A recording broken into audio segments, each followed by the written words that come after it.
So this last video is about the revision about the, just quickly we will go through the three important bonds in this chapter. That is the glycosidic, peptide and phosphodiester bonds, right? We will quickly go through that. What is glycosidic bond?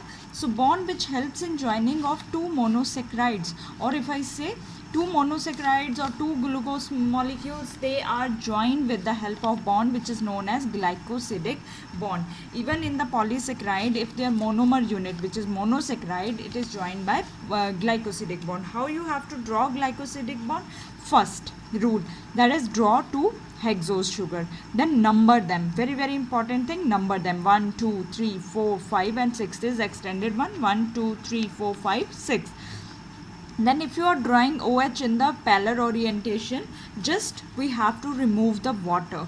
When you are remove the water, the only O is left. So this type of bond is known as glycosidic bond, which is formed between two sugar molecules, right?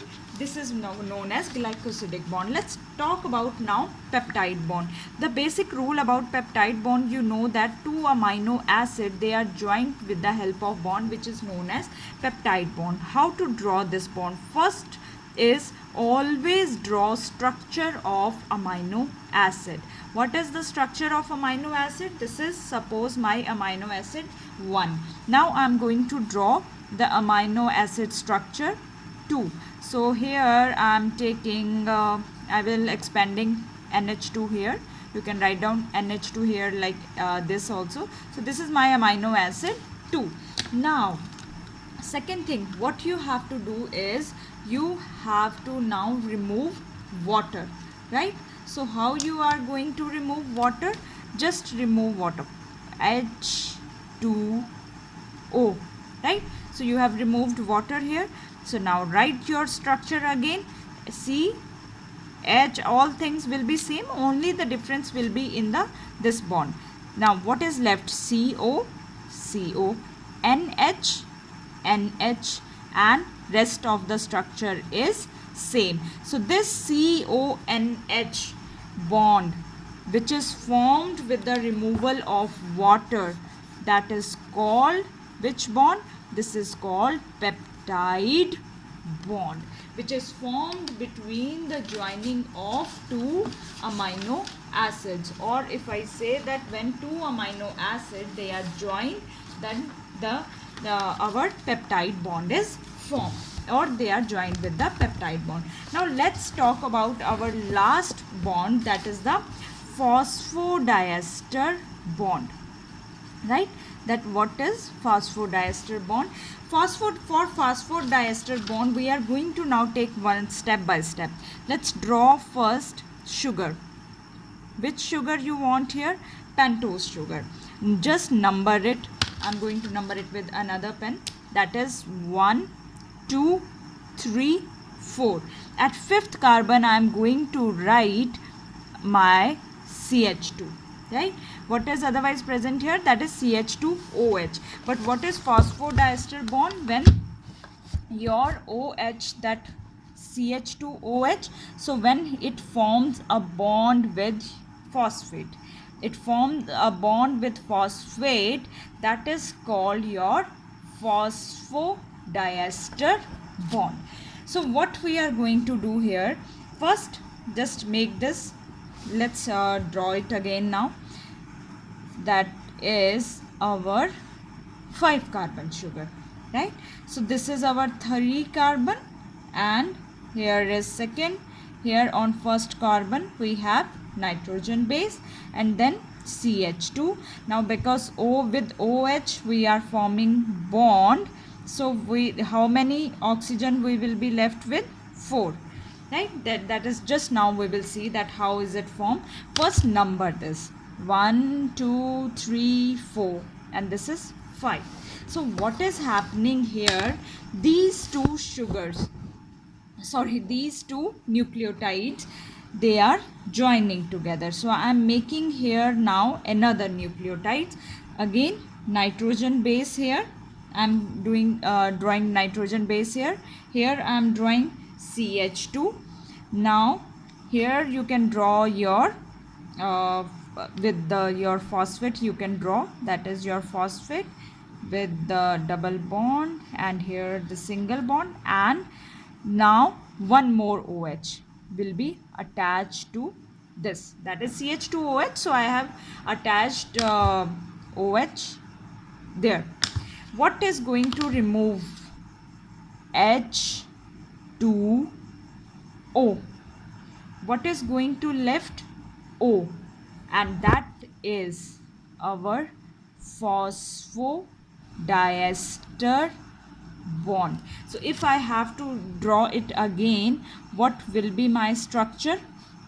If I have to draw it again, then my structure will now be O, P, double bond O, O negative, and here it will be, what will be here? That will be CH2 again, that is at the 5th carbon.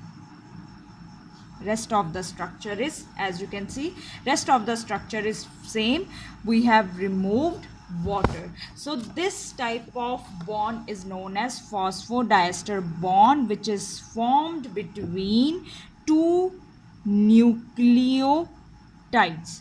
That is formed between two nucleotides. Try it again and again. The more you will draw it with yourself, the more you will try without looking at your book or notes, the more you will be have confidence in drawing them, right? This is about our three main bonds. Now quickly let's go through few questions regarding these biomolecules chapter which are asked generally. I'm just taking the questions of amino acid because many of you are having doubts in amino acids. So from amino acid, the sometimes theoretical questions which are asked is like, what are amino acids? So amino acids are the biomicromolecules which is having amino group and acidic group. How many types of amino acids they are found to occur in proteins? If it is MCQs and 22 is given, then just mark it 22. If you have to, if there 22 is not in the option, then the answer will be 20. Otherwise, with the latest research, the latest result, the 22 amino acid, they are responsible for the formation of protein. What are neutral, acidic and basic amino acid? Neutral, which both have same amino and acidic group, that is neutral one. Which has more carboxylic group, that is acidic amino acid. Basic, which has more NH2 group.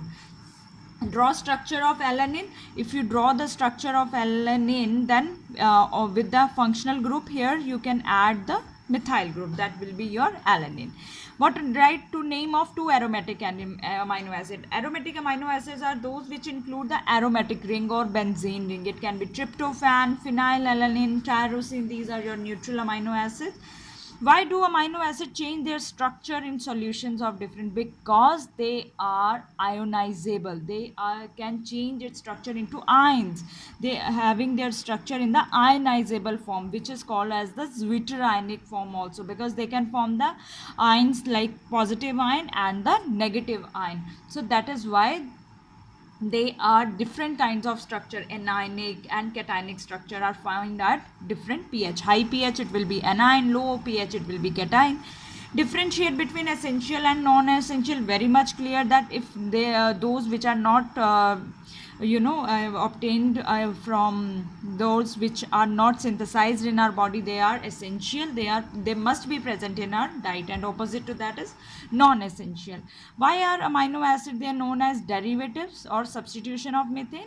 Because as you can see, the 4 valency of carbon is here maintained by H. So here in amino acid they are maintained by H, COOH, NH2 and R group. Now let's quickly go over the MCQs.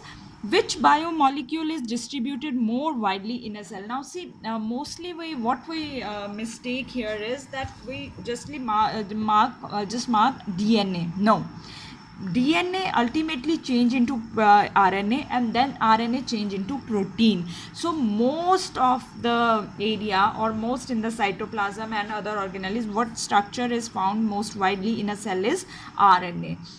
Next is the name simplest amino acid out of this: alanine, tyrosine, asparagine, glycine. Glycine is the simplest one with the functional group. Here only H is present. The most common secondary structure of protein, beta pleated sheet, no. Beta pleated sheet pallor, no. It is the alpha helix. Secondary structure is of two types, that is alpha helix and beta pleated sheet, and most common is that is the alpha helix. Term enzyme, it was coined by given by Kone. Hemoglobin has which kind of structure? Is it primary? No. Secondary? No. It has quaternary structure. Most abundant biomolecule on earth, that is obviously that is the sugars. Carbohydrate is the most abundantly biomolecule present on earth. Which of the following is a phospholipid? Sterol, cholesterol, though that phospholipid which is present in the plasma membrane also, so that will be lecithin. With reference to enzyme, which one of the following statement is true? Apoenzyme is equal to holoenzyme plus coenzyme. First, now look for what is the apoenzyme. What is apoenzyme? Apoenzyme is the protein part of enzyme. Cofactor, that is the non-proteinaceous part. So when you combine non-protein part plus protein part, what does it form? It form holoenzyme. So what is the holoenzyme?